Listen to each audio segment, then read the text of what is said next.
கணேசன் குரல் சொந்தங்கள் அனைவருக்கும் இனிய வணக்கங்கள். இன்று தாயகம், இலங்கை மற்றும் சர்வதேச செய்திகளுடன் இணைந்திருக்கின்றீர்கள். மிகவும் சுவாரஸ்யமான சர்வதேச செய்திகள் மற்றும் தாயக செய்திகள், இலங்கை செய்திகளுடன் இணைந்திருக்கின்றீர்கள். எமது காணொலிக்கு நீங்கள் புதியவராக இருந்தால் மறக்காமல் சப்ஸ்கிரைப் பண்ணுங்கள், ஷேர் பண்ணுங்கள், கமெண்ட்ஸ் பண்ணுங்கள், லைக் பண்ணுங்கள். அருகில் இருக்கின்ற வெள்ளைக்கொன்னை கிளிக் பண்ணி நாங்கள் போடுகின்ற காணொலிகள் அனைத்தையும் உடனுக்குடன் பார்க்கக்கூடியவாறான நோட்டிஃபிகேஷனை ஏற்படுத்திக் கொள்ளுங்கள். இன்றைய தினம் நைனாதீவு தாயாருக்கு கொடியேற்ற நிகழ்வு நடைபெற்றிருக்கின்றது. செம்மணி மனித புதைகுழியில் நேற்று 7 எலும்புக்கூடுகள் அடையாளம் காணப்பட்டிருக்கின்றது. ஒரு குழந்தையினுடையது என்று சொல்லியும் ஏனைய 4 சிறுவர்களுடையது என்று சொல்லியும் அதிர்ச்சியான செய்தி வெளியாகி இருக்கின்றது. காலி முகத்திடலில் பரதநாட்டியம் 5000 பேர் இணைந்து மேற்கொண்ட இந்த பரதநாட்டியம் உலக சாதனை கின்னஸ் புத்தகத்தில் பதிவாகியிருப்பதாக செய்திகள் வெளியாகியிருக்கின்றது. பிரபல்யமானவர்களுக்கு தனி நீதி என்ற பேச்சுக்கு இனி இடமில்லை, அனைவருக்கும் சட்டத்துக்கு முன் சமன் என்று சொல்லி பொதுமக்கள் பாதுகாப்பு அமைச்சர் விஜயபால எடுத்துரைத்திருக்கின்றார். இது சம்பந்தமாகவும் டெங்கு ஒழிப்பு வாரம் இன்று முதல் ஆரம்பமாக உள்ளதாகவும் பொது நிர்வாக அமைச்சு அறிவித்திருக்கின்றது. காணி நிலம் வேண்டும், மாவட்ட செயலகம் முன் மாபெரும் போராட்டம் மக்கள் மேற்கொண்டிருக்கின்றார்கள். இது யாழ்ப்பாண மாவட்ட செயலகத்துக்கு முன்னர் மேற்கொண்டிருக்கின்றார்கள். செம்மணி புதைகுழி நாளுக்கு நாள் விரிவடைந்து வருகின்றது. ஆரம்பத்தில் 1-2 என்று சொல்லி அந்த புதைகுழியில் காணப்பட்ட சடலங்கள் தற்பொழுது குவியலாக சடலங்கள் மிதப்பதால் தற்பொழுது இது பேசுபொருளாகி சர்வதேச நாடுகளை அதிர்ச்சிக்குள்ளாக்கி இருக்கின்றது.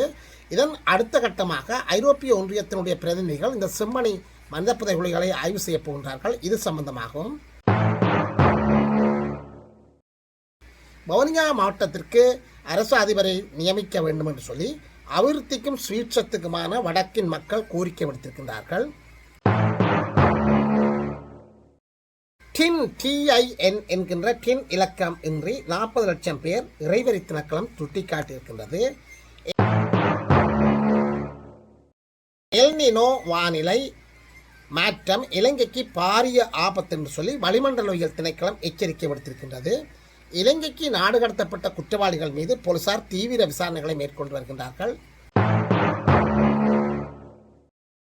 ரஷ்யாவின் எண்ணெய் கப்பலை கைப்பற்றியது பிரித்தானியா.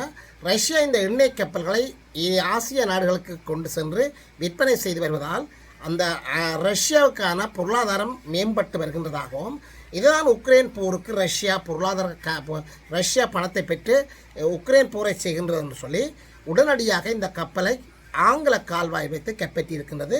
பிரித்தானியா பிரதமருடைய நேரடியான அறிவுறுத்தலுக்கு அமைய இது சம்பந்தமாகவும்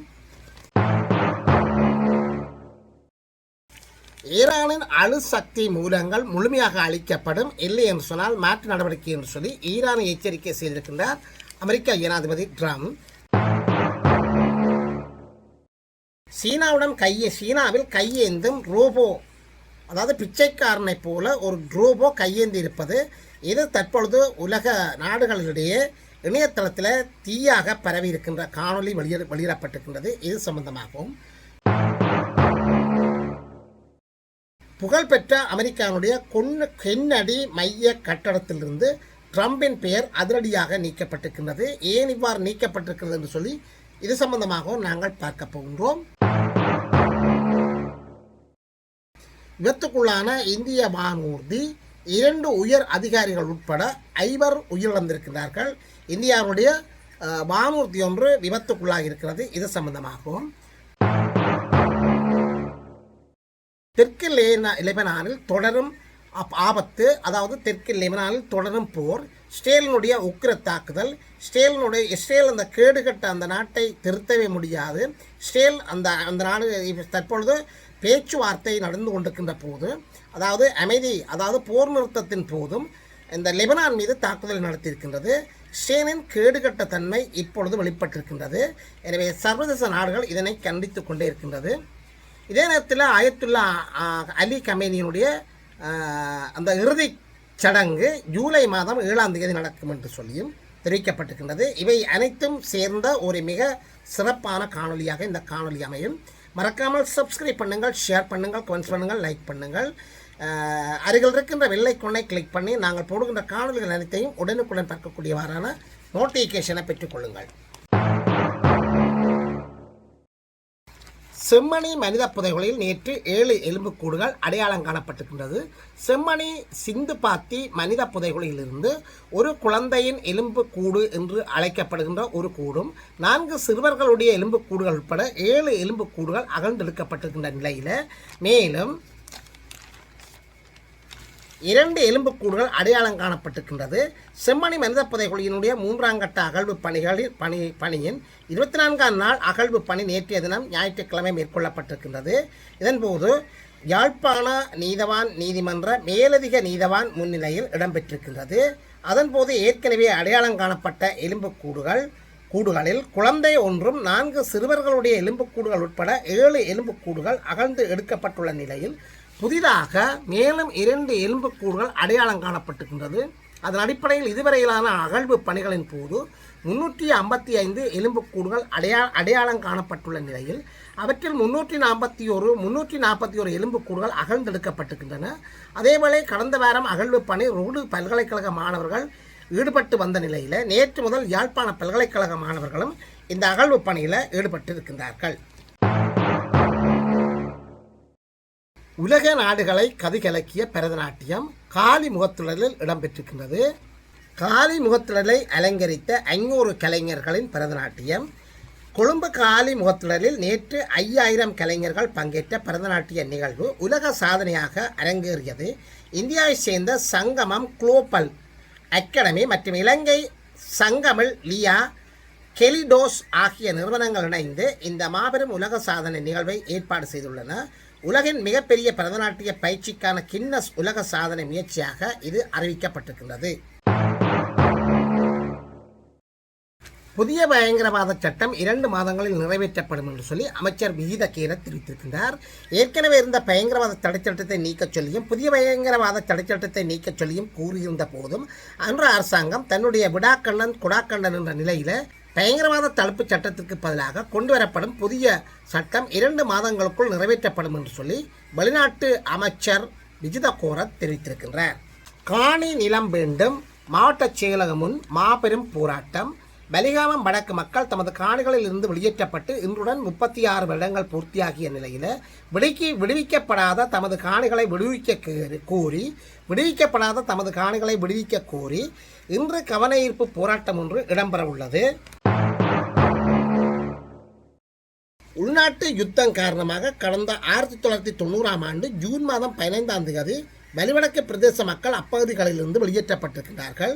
யுத்தம் நிறைவடைந்து 17 ஆண்டுகள் நிறைவடைந்த நிலையிலும் அப்பகுதி மக்கள் இன்னமும் தமது மீள்குடியேற்றத்திற்கு அனுமதிக்கப்படவில்லை. அப்பகுதி மக்களினுடைய காணிகளில் இராணுவத்தினர் நிலை கொண்டுள்ளனர். இதனால் இந்த தமது காணிகளிலிருந்து இராணுவத்தினரை வெளியேற்றி தமது சொந்த இடங்களில் மீள்குடியேற அனுமதிக்க வேண்டும் என்று சொல்லி இன்றைய யாழ்ப்பாண மாவட்டத்திற்கு முன்னிலையில் யாழ் மாவட்ட செயலக முன்பாக போராட்டத்தை முன்னெடுத்துள்ளதாக மயிலட்டி மீள்குடியேற்ற அபிவிருத்தி குழு அறிவித்திருக்கின்றது. டின் இலக்கமின்றி 40 லட்சம் பேர் இறைவரி திணைக்களம் சுட்டிக்காட்டியிருக்கின்றது. வரி செலுத்துவோர் அடையாள இலக்கத்தை டின் சுமார் 40 அந்த அடையாள இலக்கத்தை டின் என்று சொல்லப்படுகின்றது. சுமார் 40 லட்சம் பேர் இதுவரை பெற்றுக்கொள்ளவில்லை என்று சொல்லி உள்நாட்டு இறைவரி திணைக்களம் தெரிவித்திருக்கின்றது. செம்மணி மனித புதைகுழியை ஆராய ஐரோப்பிய ஒன்றியத்தினுடைய பிரதிநிதிகள் கள விஜயம். செம்மணி சிந்துபாத்தி மனித புதைகுழியில் இதுவரை 355 எலும்புக்கூடுகள் அடையாளம் காணப்பட்டுள்ள நிலையில் எதிர்வரும் ஜூலை மாதம் முற்பகுதியில் ஐரோப்பிய ஒன்றிய பிரதிநிதிகள் செம்மணி மனித புதைகுழியை பார்வையிட உள்ளதாக செய்திகள் வெளியாகி இருக்கின்றது. நாடு கடத்தப்பட்ட பாதாள உலக குழுக்கள் மீது போலீசார் கிடுக்குப்பிடி. போலீசார் கடுமையான விசாரணைகளை மேற்கொண்டிருக்கின்றார்கள். இலங்கைக்கு நாடு கடத்தப்பட்ட பாதாள குற்றவாளிகளிடமும் போலீசார் தீவிர விசாரணைகளை மேற்கொண்டிருக்கின்றார்கள். ஐக்கிய அரபு ராச்சியத்தின் அபுதாபியில் தங்கியிருந்த போது அந்த நாட்டு பாதுகாப்பு அதிகாரிகள் கைது செய்யப்பட்டு இலங்கைக்கு நாடு கடத்தப்பட்ட 2 பாதாள குழு உறுப்பினர்கள் போதைப்பொருள் கடத்தல் சந்தேக நபர்கள் இலங்கையினுடைய ரயில்வே இணையதளம் மீது சைபர் தாக்குதல் மேற்கொள்ளப்பட்டிருக்கின்றது. ரயில்வே திணைக்களத்தின் உத்தியோகபூர்வ இணையதளத்தின் மீது நேற்று சைபர் தாக்குதல் மேற்கொள்ளப்பட்டிருக்கின்றது. இதனால் குறித்த திணைக்கள இணையதளத்தில் ரயில்வே நேர அட்டவணைகள் தொடர்பான விவரங்களை அறியும் பகுதி செயலிழந்துள்ளதாகவும் குறிப்பிடப்பட்டிருக்கின்றது. எல் நீனோ இலங்கைக்கு ஆபத்து, வளிமண்டலவியல் திணைக்களம் சிவப்பு எச்சரிக்கை விடுத்திருக்கின்றது. இலங்கை தற்போது எல் நீனோ தாக்கத்தின் ஆரம்ப கட்டத்தில் உள்ளதாக வளிமண்டலவியல் திணைக்களம் தெரிவித்திருக்கின்றது. இது தொடர்பில் கருத்து வெளியிட்டுள்ள வளிமண்டலவியல் திணைக்களத்தின் பணிப்பாளர் அஜித் விஜயமன்னே, எல் நீனோ காலநிலையானது பலவீனமான மற்றும் மிதமான வலிமையான என்று சொல்லி 3 கட்டங்களில் காணப்படுகிறது என்று சொல்லி குறிப்பிட்டிருக்கின்றார். நாட்டில் நிலவும் எல் நீனோ வானிலை மாற்றத்தின் தாக்கத்தால் எதிர்வரும் அக்டோபர் நவம்பர் மாதங்களில் வெள்ளப்பெருக்கு ஏற்பட உள்ளதாக செய்திகள் வெளியாகியிருக்கின்றது. தற்போது எல் நீனோ பலவீனமாக இருந்தாலும் நவம்பர் மாதத்துக்கு பின்னர் அது படிப்படியாக வலுப்பெற்று மிகவும் வலிமையான நிலையை அடையக்கூடும் என்று சொல்லி வளிமண்டலவியல் திணைக்களம் எச்சரிக்கை விடுத்திருக்கின்றது. மேலும் எதிர்வரும் டிசம்பர், ஜனவரி, பிப்ரவரி மாதங்களில் எல் நீனோ தாக்கம் மேலும் அதிகரிக்கும் சாத்தியம் 60% மேல் உள்ளது என்று சொல்லியும் எல் நீனோ வானிலை தற்போது இலங்கை பலவீனமான கட்டத்தில் உள்ளது எனவும் அவர் அறிவித்திருக்கின்றார். பிரபல்யமானவர்களுக்கு தனி நீதி என்ற பேச்சுக்கு இனி இடமில்லை. நாட்டில் பிரபல்யமானவர்களுக்கு ஒரு நீதி, ஏனையோருக்கு ஒரு நீதி என்று சொல்லி பாரபட்சம் பார்க்கப்பட மாட்டாது. நாட்டில் இனவாதமும் மதவாதமும் தலைதூக்குவதற்கு நாங்கள் ஒருபோதும் இடமளிக்கப் போவதில்லை என்று சொல்லி பொதுமக்கள் பாதுகாப்பு அமைச்சர் ஆனந்த விஜயபால தெரிவித்திருக்கின்றார். ஆபத்தான கட்டத்தில் இலங்கை, பொருளாதார நிபுணர்கள் எச்சரிக்கை. இலங்கை மீண்டும் ஒரு பொருளாதார நெருக்கடியை நோக்கி நகர்ந்து கொண்டிருப்பதாகவும் அதற்கான பல அறிகுறிகள் தற்போதைய பொருளாதார நடவடிக்கைகளில் தென்பட தொடங்கியுள்ளதாகவும் நிதி மற்றும் பொருளாதார நிபுணர்கள் சுட்டிக்காட்டியிருக்கின்றார்கள். நாடு ஏற்கனவே கடுமையான வெளிநாட்டு நாணய நெருக்கடியை எதிர்கொண்டிருக்கின்றது. கடந்த சில நாட்களாக அமெரிக்கா டாலருக்கு நிகரான இலங்கை ரூபாவின் மதிப்பு தொடர்ந்து வீழ்ச்சியடைந்து வந்தது. அத்துடன் நிலைமையை கட்டுப்படுத்துவதற்காக அரசாங்கமும் மத்திய வங்கியும் நாணய கட்டுப்பாட்டு நடவடிக்கைகளை மேற்கொள்ள வேண்டியிருந்தது. உள்நாட்டு வெளிநாட்டு நாணய சந்தையில் டாலர்களை விற்பனை செய்து ரூபாயின் வீழ்ச்சியை கட்டுப்படுத்த இலங்கை மத்திய வங்கி முயன்றது. எனினும் அது ஒரு நிலையான தீர்வு அல்ல என நிபுணர்கள் குறிப்பிட்டுள்ளார்கள். சர்வதேச நாணய நிதியத்தின் திட்டம் ஒன்றை நிறைவு செய்து கொண்டிருக்கும் பின்னணியில் நாடு மீண்டும் வெளிநாட்டு நாணய நெருக்கடிக்கு முகம் கொடுத்திருப்பது குறிப்பிடத்தக்கது. ஈரானின் அணுசக்தி மூலங்களை முழுமையாக அளிக்கப்படும் ட்ரம்ப் முழங்கியிருக்கின்றார். ஈரானில் உள்ள அணுசக்தி மூலப்பொருட்களை அமெரிக்கா பெற்று அவற்றை அளிக்க உள்ளதாக அமெரிக்கா ஜனாதிபதி டொனால்ட் ட்ரம்ப் தெரிவித்திருக்கின்றார். அமெரிக்காவுக்கும் ஈரானுக்கும் இடையே அமைதி ஒப்பந்தத்திற்கான பேச்சுவார்த்தையினுடைய இறுதிக்கட்டம் எட்டியுள்ளது. இந்த சூழலில் அவர் மேற்படி விடயத்தை குறிப்பிட்டிருக்கின்றார். இது குறித்து அவர் தெரிவிக்கையில், சூழல் முற்றிலும் வளமைக்கு திரும்பிய பின்னர் அமெரிக்கா ஈரானுக்குள் சென்று அங்கிருக்கும் அணுசக்தி மூலப்பொருட்களை பெற்றுக்கொள்ளும் என குறிப்பிட்டிருக்கின்றார். அந்த அணு மூலப்பொருட்களை ஈரானிலோ அல்லது அமெரிக்காவில் வைத்து செறிவூட்டல் தன்மையை குறைத்து முழுமையாக அளிப்போம் எனவும் அவர் தெரிவித்திருக்கிறார். தெற்கு லெபனானில் தொடரும் இஸ்ரேலின் உக்கிர தாக்குதல். தெற்கு லெபனானில் கடந்த 24 மணி நேரத்தில் நடத்தப்பட்ட தீவிர வான்வழி தாக்குதலில் ஹிஸ்புல்லா அமைப்பின் பல போராளிகள் கொல்லப்பட்டதாக இஸ்ரேல் தெரிவித்திருக்கின்றது. இஸ்ரேல் வழமையாக தான் தாக்கினால் ஹிஸ்புல்லா போராளிகள் பலர் சாவதாகவும், ஹிஸ்புல்லா போராளிகள் தாக்கினால் தங்களில் ஒரு இராணுவம் அல்லது 2 இராணுவம் காயப்பட்டதாகவும் தான் நெடுக உருளி விடுவார்கள். எனவே இந்த உருளியை வழமையாக மக்கள் கேட்டதுதான். அத்தோடு அந்த அமைப்பின் ஏவுகணை தளங்கள் மற்றும் இராணுவ கட்டடங்கள் அளிக்கப்பட்டதாகவும் இஸ்ரேல் இராணுவம் உரிமை கோரியிருக்கின்றது. இது குறித்து இஸ்ரேல் இராணுவம் தனது எக்ஸ் வலைத்தளத்தில் பதிவிட்டுள்ள பகுதியில் கடந்த 24 மணி நேரத்திற்குள் மட்டும் தெற்கு லெபனானில் உள்ள ஹிஸ்புல்லா அமைப்பின் 70க்கும் மேற்பட்ட தளங்கள் குறிவைத்து தாக்கப்பட்டதாக தெரிவித்திருக்கின்றது. அலி கமேனிக்கு ஜூலை 7ஆம் தேதி இறுதிச் சடங்கு.